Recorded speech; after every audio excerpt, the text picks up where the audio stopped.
Can I simply begin by saying Back to the Future is one of my all-time favorite movies, and only God alone has recorded the countless numbers of times that I've watched this 1985 classic. I happen to be an ardent fan of the trilogy, and if I have to be honest, I'm an absolute sucker when it comes to the first film. I don't know about you, but there's something about this trilogy that just makes the millennial in me so happy no matter how many times I've seen this movie. But I'll tell you, what gives me the ultimate peace is the solitary fact that the trilogy is exactly sitting where it left off in 1990. In a world that has Hollywood relentlessly expanding almost every franchise into sequels, reboots, and remakes, I have to admit that I just love how Back to the Future has been left completely untouched as a theatrical film release. In my opinion, it's really encouraging to know that we have two guys and a contractual clause that's preventing Hollywood from conducting its usual strip mining business, especially when it comes to Back to the Future.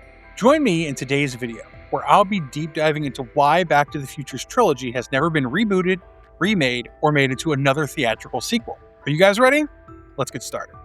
The contract that keeps Hollywood away. Honestly speaking, most of the studios have been obsessed with rebooting franchises from the 80s and 90s for a while now. Well, speaking of Back to the Future, I'm not going to deny that there has been a massive studio interest along with fan-made concept trailers. But all thanks to two particular guys vehemently opposing any continuation of the cinematic franchise and holding rare approval rates, the Back to the Future trilogy has firmly been able to keep its lasting legacy intact to this day. Of course, I'm talking about the filmmaker Robert Zemeckis and screenwriter Bob Gale here, who negotiated something incredibly rare when the original film deal was made. You see, Zemeckis and Gale retained approval power over future Back to the Future films, which means Universal Pictures can't simply produce a reboot, remake, or sequel without the consent of the creators, which in this case happens to be Zemeckis and Gale. No wonder, when Zemeckis was asked about a Back to the Future reboot, he told The Telegraph that can't happen until both Bob and I are dead. And then I'm sure they'll do it unless there's a way our estates can stop. The veto power that the duo holds is categorically attention-grabbing because writers and directors generally don't have this amount of control over a franchise connected to a major studio. Therefore, it's rather interesting to point out the timing of the original contract, which was in 1984, and how nifty it actually was on the part of Zemeckis and Gale to negotiate that kind of production deal. Nobody,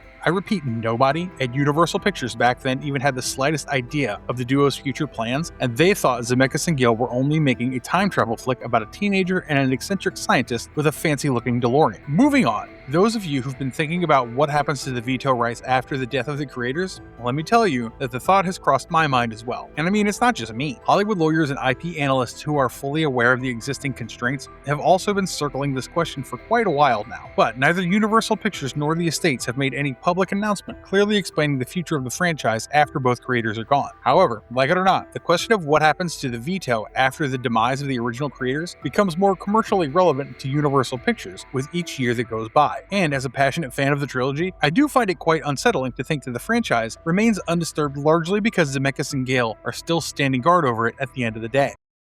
Zemeckis and Gale keep saying no. Now, it's certainly no secret that both Zemeckis and Gale have been asked about a Back to the Future reboot or sequel in nearly every significant interview since 1990, and it brings me sheer joy to state that the pair has maintained near-perfect consistency with their answers. For instance, I clearly remember Zemeckis comparing Back to the Future reboots with remaking Citizen Kane. In a 2015 interview reported by Vanity Fair, he said, "It's like saying let's remake Citizen Kane. Who are we going to get to play Kane? What folly, what insanity is that?" That's not all. Bob Gale even told No Film School, "You don't sell your kids into prostitution." Believe me when I say this, Gale's famous remark struck a chord with me, and I was absolutely thrilled to see him fiercely defending the franchise's legacy like that against the usual studio pressures and their constant attempts to greenlight a sequel for profit. Moreover, with the trilogy clearly featuring a beginning, middle, and an ending, it's pretty hard to overlook Part 2 and Part 3 when attached to second and third film titles. Also, in case you don't know, the second and third movies in the trilogy came from a very long sequel story that was ultimately divided into two films to form Part 2 and Part 3. Additionally, the two movies were also shot back to back and then released with a gap of roughly 6 months. Now you know that the creators purposely put the end at the end of Part 3, and they did not want any sequel to continue the plotline as they'd already wrapped up their time travel saga themselves. I think it's safe to admit that Back to the Future is undoubtedly one of the most well-known and beloved film franchises in the world that has not had a theatrical film release since Part 3 hit theaters in 1990. That being said, the franchise continues to remain an active revenue stream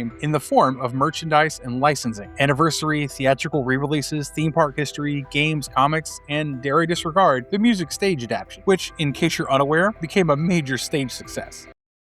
The Michael J. Fox question. In addition to everything I've stated so far, I think it's also time to address the elephant in the room. Every fan of Michael J. Fox is aware that the actor being diagnosed with Parkinson's disease at the young age of 29. The year was 1991 when he was first diagnosed, and Fox chose to keep things private for almost 7 years before publicly disclosing it in 1998. Afterwards, Fox opted to do more voiceover work and take on celebrated recurring guest roles on TV shows before describing his retirement from acting in his 2020 memoir, No Time Like the Future, An Optimist Considers Mortality. However, to be fully accurate, he also said in later interviews that he could still consider the right role if it fit what he's able to do. Anyway, what I'm trying to say here is that the casting problem is very much real. Tell me something. Is it even possible to make a Back to the Future sequel with Fox in the lead role like you did in the 80s? Deep down, you know the answer for yourself. Marty McFly and Michael J. Fox are inseparable, which means recasting will not be categorized under continuation by many fans. It'll be seen as replacement, and there are no two ways about it. The Ghostbusters comparison. I'd like to draw a parallel next, which I believe will help you understand things much better. If you can recall Ivan Reitman's Ghostbusters, the original movie was released in 1984. Although a sequel to the movie was released in 1989, Ghostbusters 2 was unable to match the first flick's cultural influence and fan base. Ghostbusters received a reboot in 2016, which underperformed theatrically compared with expectations, and became heavily divisive, and this was later followed by Ghostbusters Afterlife in 2021 and Ghostbusters Frozen Empire in 2024. So basically there are 5 films in the Ghostbusters franchise, out of which it's still the original movie that's still winning hearts and being recommended to this day without any hesitation. Now let's take a look at Back to the Future, with no theatrical sequels were released after 1990. While Ghostbusters had attempted to protect what it had by growing, Back to the Future safeguarded what it had by leaving it deliberately untouched. Here, I want you to see the difference between the two for yourself. One franchise is more like a discussion about which entries are worth your time, while the other happens to be a trilogy that can simply be recommended by anyone. The forgotten animated expansion. In fact, one of the few times Back to the Future did expand things beyond the trilogy was in the form of Back to the Future the Animated Series, which lasted 2 seasons and featured a total of 26 episodes. Set after the events of the films, the animated series had Christopher Lloyd reprising his role only in the live-action segments of the episodes. But what's genuinely surprising is Dan Castellaneta voicing the animated version of Doc Brown instead of Lloyd. With Gale having stated that the animated series takes place in its own alternate timeline, it's fitting to state that the animated series is mostly forgotten by the majority of Back to the Future fans today. But I have to admit that the series does solidify the creator's stance when it comes to them making their point regarding the trilogy. The one time the franchise was expanded far beyond the original films, it resulted in something much less essential than the movies. But if you happen to be a fan of the animated series, you're more than welcome to disagree.